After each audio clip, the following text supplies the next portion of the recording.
bit is pulled back to the vessel. To drill the hole even deeper, a narrower casing pipe is set in to protect the drilled hole.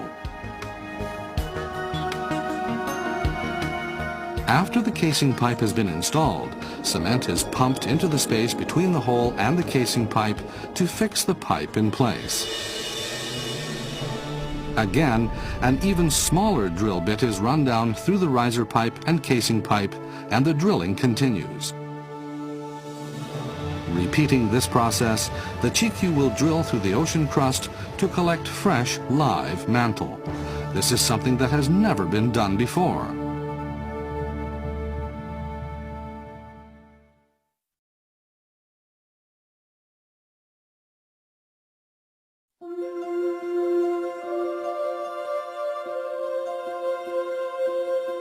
Rotary drilling is used for ocean drilling. Let's look at the features of this method. First, the drill pipes are connected one after another as they run down to the seafloor. The work of connecting the drill pipes and drilling the hole are powered by a motor on the derrick. The drill pipe has a drill bit attached to the bottom. With rotary drilling, the drill pipe is rotated and the drill bit at the end crushes sediment and rock to make the hole. After a while, cuttings accumulate at the bottom and drilling cannot go any further.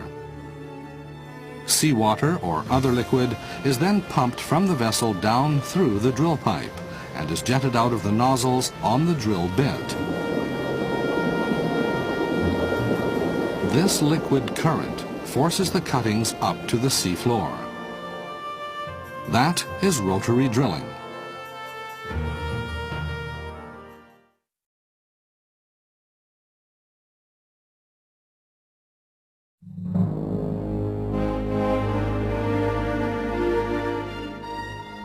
The deep-sea drilling vessel Chikyu can drill over 7 kilometers below the seafloor into the earth.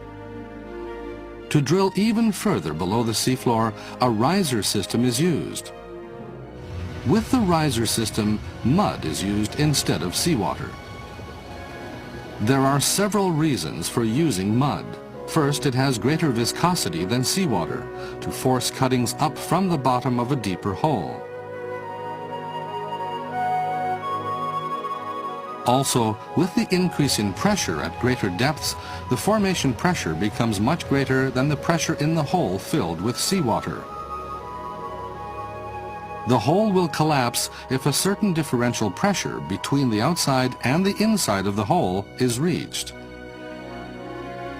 Mud has a higher density than water, therefore the pressure inside the hole remains higher, and the hole will not cave in, allowing deeper drilling.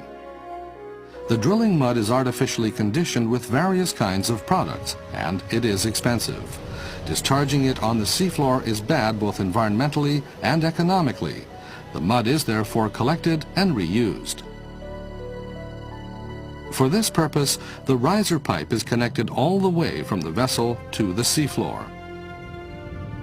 The drilling mud sprayed out of the drill bit returns to the vessel through the riser pipe together with the cuttings and is collected and recycled at the vessel. Riser drilling not only makes it possible to drill deep into the earth, it is a breakthrough drilling method that is both environmentally and economically sound. Riser drilling will make it possible to drill all the way down into the Earth's mantle, a depth never before reached in all of history.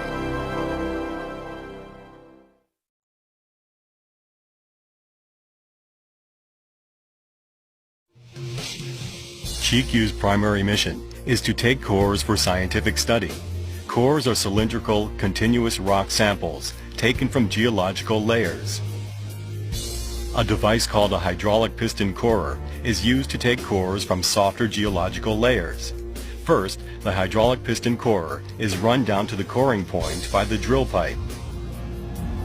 Then the core barrel is run down through the drill pipe by a wire from the vessel. Once the core barrel is in place, it is ready to take a core sample. The end of the core barrel is sharpened to a knife edge so it can pierce the geological layers. Seawater is pumped into the drill pipe from the vessel to apply high pressure to the core barrel.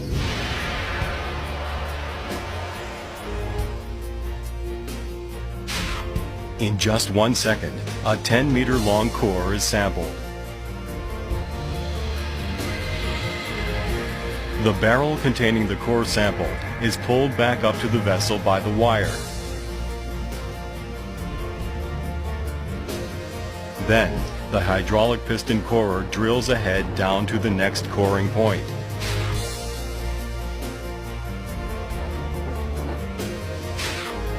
This method is used until the piston core barrel can no longer penetrate the geological layers.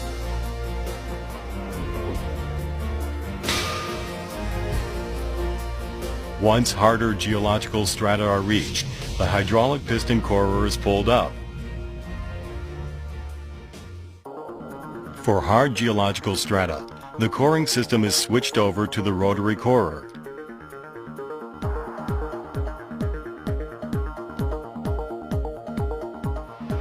The core barrel runs down through the drill pipe without a wire.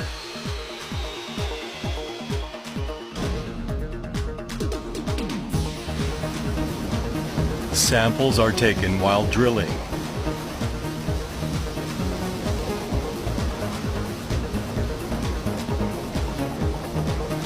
The core barrel fills up with rock. To pull the core back to the vessel, a weighted wire is run down from the vessel and latches on to the core barrel. Then the wire and core barrel are pulled back to the vessel.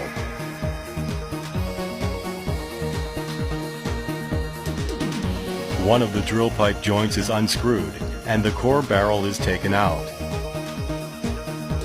These two coring methods allow precious core samples to be brought aboard the Chikyu.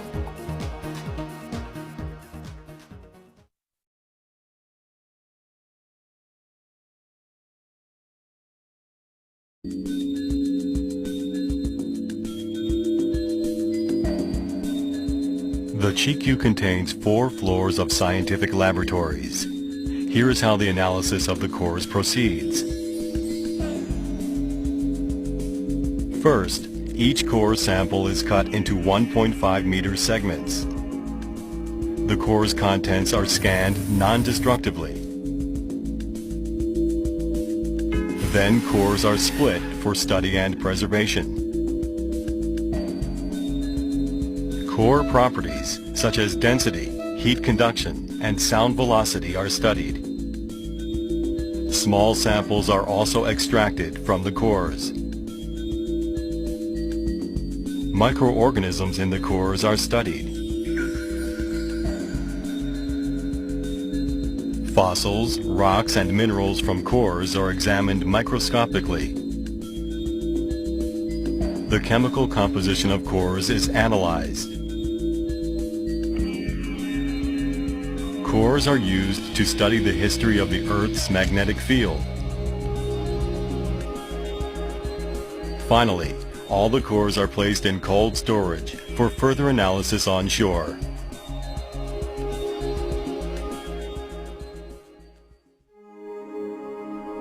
What can we learn from studying core samples?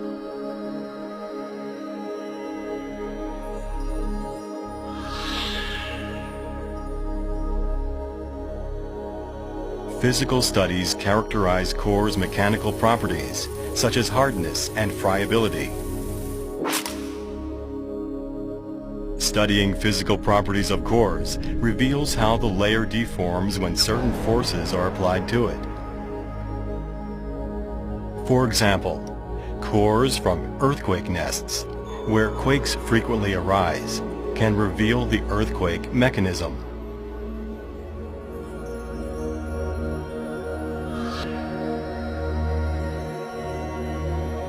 Microbiological studies investigate the microorganisms within cores.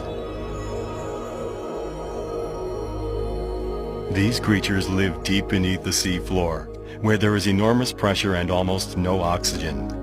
These conditions are rarely found on the Earth's surface today.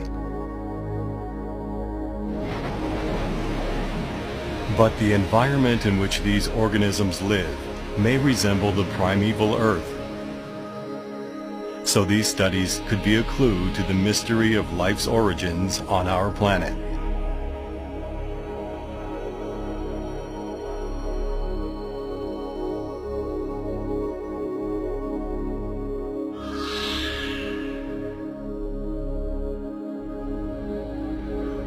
Geochemical studies investigate the abundance of elements and other chemical properties of cores.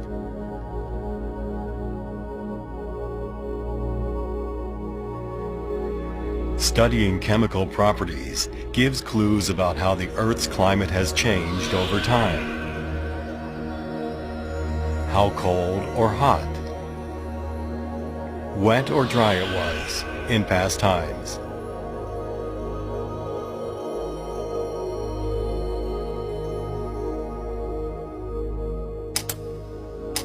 By understanding past environmental changes, we will be better able to predict those that may occur in the future.